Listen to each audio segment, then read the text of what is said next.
This program contains true stories of rescues.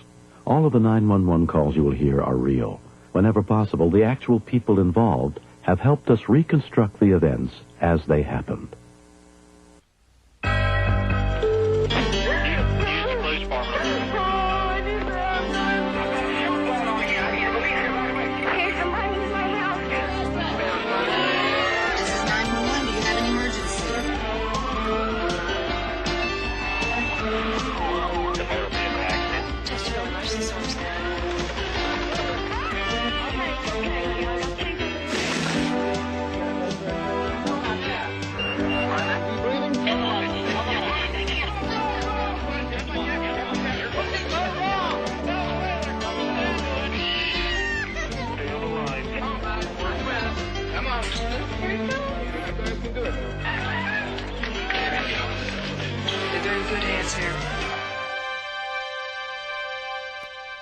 We begin on March 28, 1991, in Lawrence, Kansas, as nighttime settled in on the campus of the University of Kansas.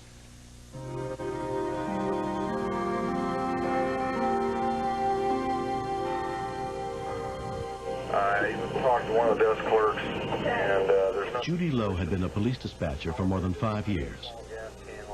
We get bomb threats all the time, but nothing ever happens. I mean, they never go off. The thing that was different about this, though, was there was no threat ahead of time. More than 300 students lived in the JRP dormitory near the center of campus. By midnight, only a few of them were still awake, including security monitor Brad Stulzatz. I had a test the next day, so I was last-minute cramming, trying to get it all in. The lobby had quieted down. Most of the guys were going to bed. A regular, normal, run-of-the-mill night at JRP. University police officer Herb Martin was one of several cops on stakeout that night, working on a series of campus auto burglaries that had gone unsolved.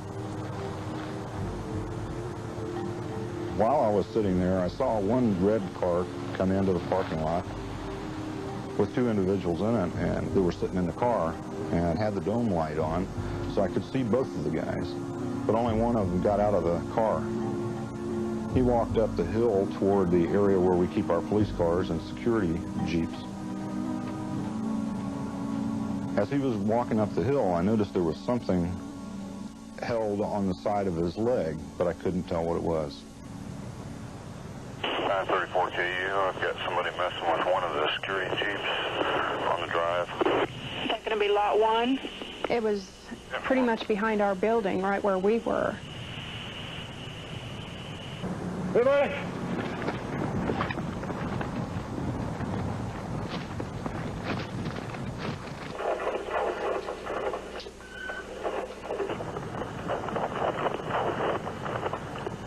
He's heading down to 59 foot. He took off like he was lit with firecrackers. Wow. There's one vehicle leaving lot 50 at this time, small red vehicle, Chevette, Kansas plates. I believe it's David, X-ray, possibly George. No further. Which direction did you last see the vehicle going from which location?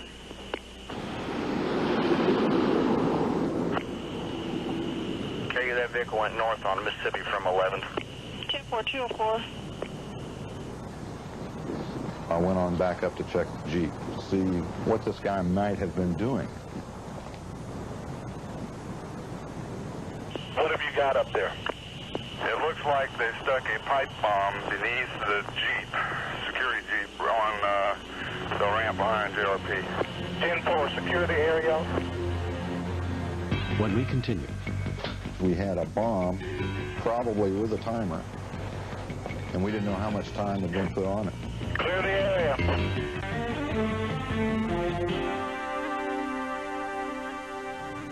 when a university police officer found a pipe bomb planted underneath a Jeep parked just outside a dormitory where hundreds of students were sleeping, he radioed for help.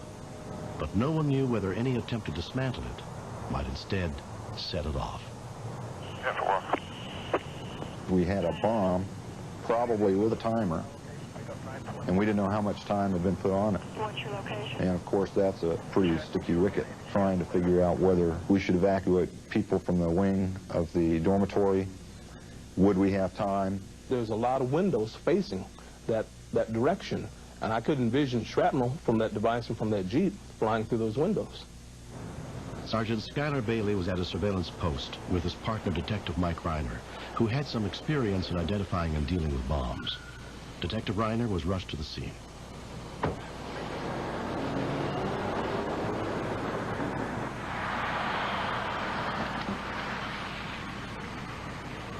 Mike, it's up under the front, over the axle.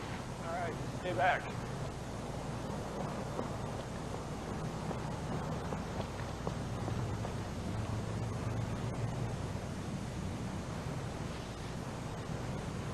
We have a red Chevette. It was last seen northbound. Officer Bob Williams was on routine patrol less than 3 blocks away when he heard that the suspect's vehicle had been headed in his direction. Are David X-Ray George. 204 key. 204.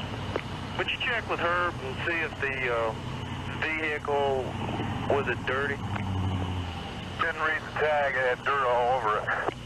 Actually, I just thought that there's no way it can be him. I mean, this is stupid if it's him to pull over there. Good one look like. About 6 foot, 6'2". Slim, maybe 160. Did somebody have a sweater by any chance? Charcoal gray, kind of checkered sweater. Okay. Okay, I've got the vehicle. Here, 1020. I just asked him, I said, would you mind coming back up on campus with me to the police station? Sure, no problem. Detective Mike Reiner returned to the station to pick up some protective gear. Gentlemen, I don't believe he's involved. The guy that Herb was chasing, I'm sure, still in the area. He looked very determined. He just had this look on his face like it was something he had to do.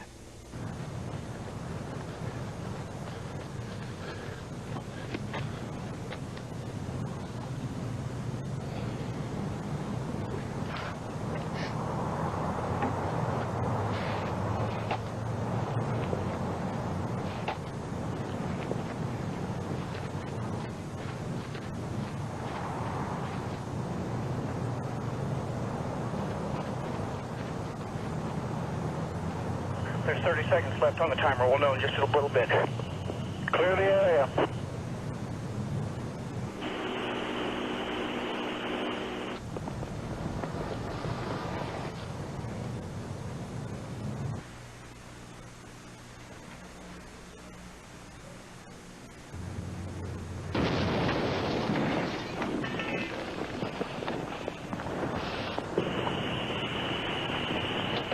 This is real.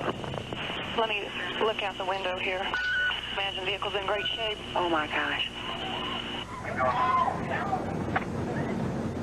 I walked back down to see what kind of damage it had caused. And I saw a crater about 3 feet in diameter and about somewhere between 6 and 10 inches deep. Just all of a sudden hit me that this was real. If I had taken time to do anything else upstairs when I was getting my equipment, it could have gone off in my hand. I could have been killed.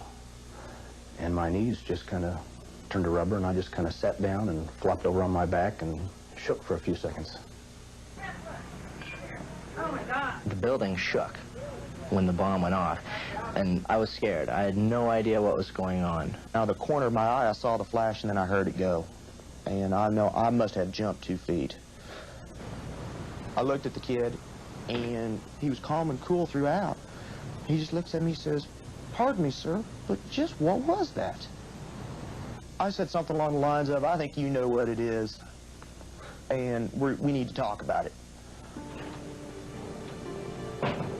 The people that were responsible later said that they built the bomb just to see if they could do it. They said they didn't mean to hurt anybody, and that was not their intention, but they wanted it to be a big deal, and it was. They've both been convicted, and I think they both got 27 or 28 months in the penitentiary. Mike Reiner was awarded the University of Kansas Police Department's Medal of Valor. A lot of people told me that what I did was stupid, that I was crazy. I really couldn't see that there was any other choice. What he did goes against most training, but I know why he did it. Here's an explosive device placed under a vehicle that has a gas tank parked not that far from a residence hall where there are a couple of hundred kids and they're sleeping. Mike's a hero. This is the first time I think it was really hammered home to me that you could be here today and gone tomorrow. You could be killed. I got my first gray hair 2 weeks after this and promptly plucked it out. Whoa!